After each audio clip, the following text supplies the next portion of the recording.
motivasi, dan inspirasi. Sahabat sukses, kembali bersama saya Sahari dalam motivasi dan inspirasi. Sahabat sukses, pada kesempatan yang baik ini kita akan membahas satu topik, yaitu mencium wanita cantik.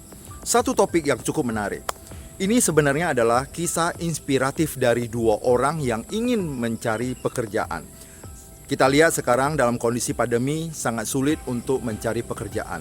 Namun ada sebuah perusahaan membuka satu lowongan, tetapi yang melamar ada dua orang.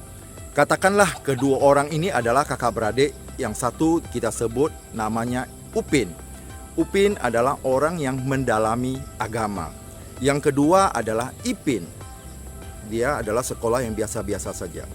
Nah, keduanya bersama-sama ingin melamar pekerjaan pada suatu perusahaan. Ketika diwawancara, Upin berasal dari latar belakang agama. Semua administrasi telah diselesaikannya, dan ketika ditanya berapa gaji yang akan dimau, dan ini semua pun sudah selesai.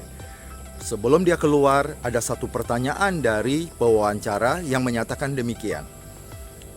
Seandainya kamu melihat seorang wanita yang sangat cantik, apakah Anda terpikir untuk menciumnya? Dan Upin pun memberikan jawaban-jawaban dengan alasan-alasan yang masuk akal. Setelah itu keluarlah Upin. Kemudian Ipin masuk. Ipin juga telah menyelesaikan segala sesuatu hal yang berkaitan dengan administrasi untuk pekerjaan. Dan gajinya pun sudah selesai negosiasi, dan pada akhirnya Ipin juga ditanya dengan pertanyaan yang sama. Apabila Anda melihat seorang wanita cantik, apakah Anda akan terpikir untuk menciumnya? Ipin pun seperti Upin memberikan jawaban yang masuk akal supaya bisa diterima bekerja di perusahaan tersebut. Sekarang kita bahas satu persatu. Apa jawaban dari Upin, seorang latar belakang agama? Upin menjawab bahwa tidak, karena itu tidak sesuai dengan etika, melanggar norma, dan itu juga berdosa menurut keyakinannya. Itu jawaban dari Upin. Kemudian, apa jawaban dari Ipin? Menurut Ipin, bahwa kalau ada wanita cantik, dia terpikir untuk menciumnya. Kenapa? Karena saya adalah manusia biologis. Saya membutuhkan itu juga. Nah, dari kedua jawaban ini, mungkin kita bisa membandingkan mana yang diterima antara kedua jawaban tersebut, Upin atau Ipin. Kebanyakan orang pasti menjawab bahwa Upin pasti diterima. Karena Upin adalah seorang latar belakang agama, pasti orangnya sangat jujur, dan etikanya pasti baik. Itu tidak salah. Namun di dalam psikologi, dalam pertanyaan tersebut, itu tidak dinyatakan bahwa Anda seorang agamawan atau tidak.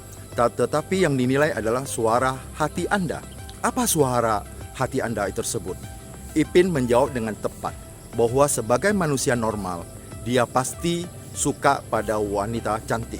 Kalau dia melihat wanita cantik, pasti terpikir untuk menciumnya. Ini adalah normanya manusia apabila melihat segala sesuatu yang indah dan segala sesuatu yang cantik. Akhirnya yang diterima adalah Ipin. Maka berhati-hatilah bagi kita yang sebagai agamawan atau orang yang mendalami agama. Sering kita terjebak dalam tes psikologi. Kenapa?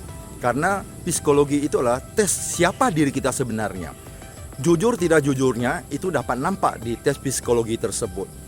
Sedangkan Upin menjawab bahwa dia Upin sebenarnya suara hatinya tidak sesuai dengan jawabannya. Inilah manusia sering berbicara berbeda dengan suara hatinya. Sedangkan Ipin yang biasa-biasa saja, dia menjawab dengan apa adanya. Dia menyukai wanita cantik, melihat dan ingin menciumnya. Dia menjawab apa adanya sebagai manusia yang membutuhkan kebutuhan biologis. Maka untuk itu berhati-hatilah apabila Anda seorang yang mendalami agama. Pada saat wawancara, apabila yang berhubungan psikologi, letakkan jauh-jauh dulu agama Anda. Karena yang ditanya itu adalah suara hati Anda, bukan menyuruh Anda melakukan segala sesuatu yang bertentangan dengan agama. Ingat, yang ditanya itu adalah suara hati Anda sebagai manusia yang membutuhkan kebutuhan biologis, bukan menyuruh Anda untuk berbuat sesuatu yang bertentangan dengan agama Anda.